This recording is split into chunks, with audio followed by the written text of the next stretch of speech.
नमस्ते, welcome to फाउंड्रेक्स। मैं हूं आपकी होस्ट सुपर्णा। आज के इस एक्साइटिंग एपिसोड में हम बात करने वाले हैं कमोडिटी मार्केट्स के बारे में।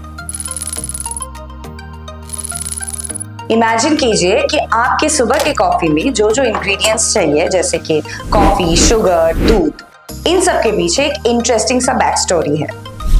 ये फार्म्स और माइंस से फैक्ट्रीज और वेयरहाउस तक का सफर तय करती है और फिर लोकल स्टोर्स तक पहुंचती है। ये जरूरी चीजें जो सफर करती हैं, इनमें एक क्रिटिकल मार्केट इन्वॉल्व होती है जिसे हम कमोडिटी मार्केट कहते हैं। कमोडिटीज को बिल्डिंग ब्लॉक्स जैसे सोचो।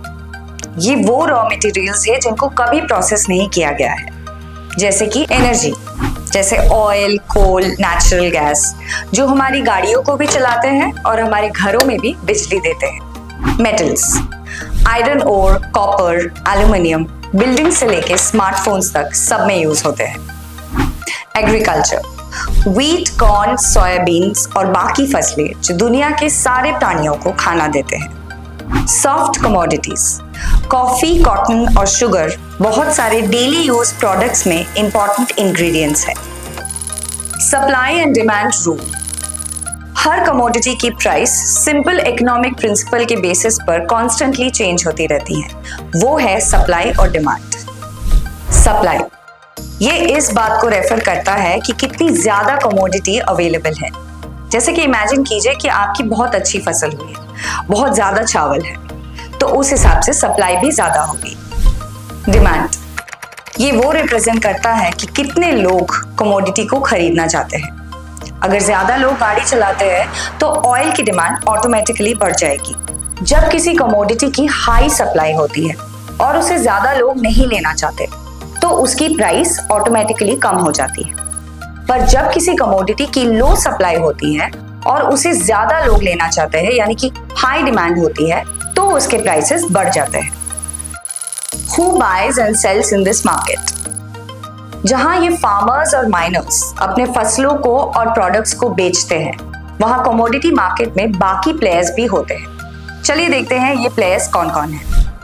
कंज्यूमर्स, ये वो कंपनीज हैं जिन्हें चीजें बनाने के लिए कमोडिटीज की जरूरत पड़ती है।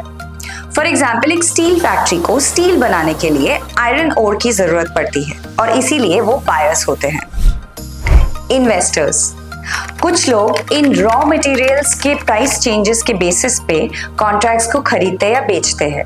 वो इन रॉ मटेरियल्स के प्राइस चेंजेस पर कमाने की कोशिश करते हैं। हेजर्स, वो कंपनीज जो एक स्पेसिफिक कमोडिटी पर डिपेंड करती है, वो मार्केट यूज करके एक फिक्स प्राइस लॉक कर सकते हैं। इमेजिन कीजिए एक बेकरी नेक्स्ट मंथ व्हीट खरीदना चाहती है। हेजिंग कर आज वो एक पर्टिकुलर प्राइस पर अग्री करते हैं, जिससे ये होता है कि फ्यूचर में अगर व्हीट के प्राइसेस बढ़ भी गए तो उन्होंने जिस प्राइस पे डिसाइड किया था उन्हें उसी प्राइस पे मिलेगा। 2 ways to trade, फिजिकल और फाइनेंशियल।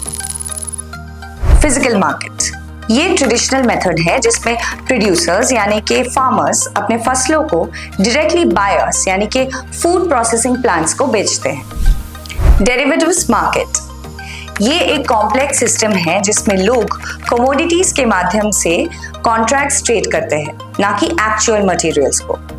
ये कॉन्ट्रैक्ट्स फ्यूचर में एक स्पेसिफिक प्राइस में कमोडिटीज को बेचने या खरीदने के वादे को रिप्रेजेंट करते हैं। Where does this trading happen?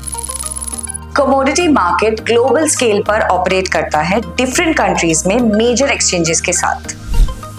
ये एक्सचेंजेस एक फेयर ट्रेडिंग प्रैक्टिस को इंश्योर करते हैं और कमोडिटीज के प्राइस को डिसाइड करने के लिए एक ट्रांसपेरेंट सिस्टम क्रिएट करते हैं। कुछ इंपॉर्टेंट एक्सचेंजेस का नाम है CME, शिकागो मर्केंटाइल एक्सचेंज, जो कि एग्रीकल्चरल कमोडिटी ट्रेडिंग में लीडर है।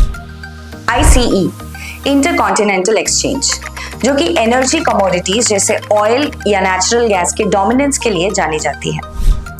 LME, यानी कि लंदन मेटल एक्सचेंज, जो कि कॉपर, एल्यूमिनियम और निकल जैसे बेस मेटल्स के ट्रेडिंग का मेजर हब है। How does the market affect us?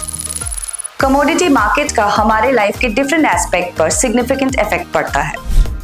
चलिए कुछ एग्जांपल्स देखते हैं। फूड प्राइसेस, एग्रीकल्चरल कमोडिटी के प्राइस के फ्लक्चुएशन से खाने की कॉस्ट पर डायरेक्टली इफेक्ट होता है, स्पेशली डेवलपिंग कंट्रीज में रहने वाले लोगों के लिए।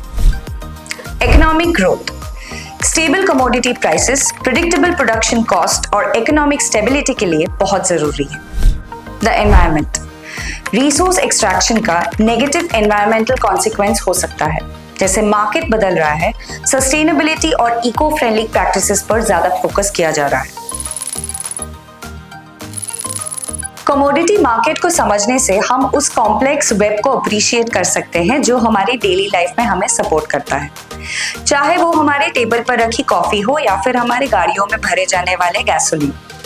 ये रॉ मटेरियल्स पूरी दुनिया को चलाते हैं और जिन तरीकों से इनकी ट्रेडिंग होती है उनका काफी दूर तक असर पड़ता है। इसी के साथ हम एक और डिटेल सेशन के अंत तक पहुंच गए हैं।